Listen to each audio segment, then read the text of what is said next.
আজকে রান্না করব যে পটল আলু, পটল দিয়ে আলু দিয়ে।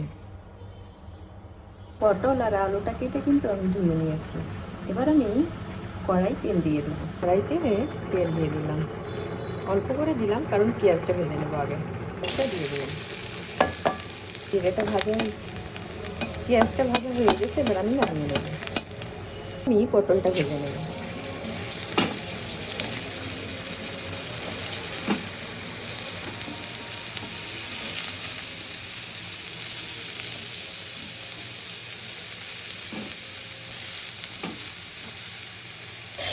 হালকা করে পটলটা ভাজা হয়ে গেছে, এবার আমি নামিয়ে নেব। এখন আমি দিয়ে দেবো বাটা মশলা। এটা কিন্তু আমি অল্প করে ভেজে নিয়েছি, এবার পানি দিয়ে দেবো, লবণ, হলুদ, এরপরে পটল আলু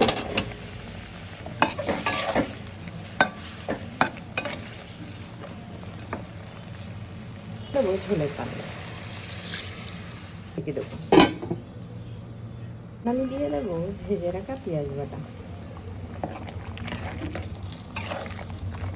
এই যে হয়ে গেছে আমার পটল আলুর তরকারি। এখন আমি নামিয়ে নেব। দেখতেই পাচ্ছেন হয়ে গেছে আমার পটল আলুর তরকারি। ভিডিওটি যদি ভালো লেগে থাকে তাহলে অবশ্যই লাইক কমেন্ট শেয়ার করতে ভুলবেন না। আল্লাহ হাফেজ।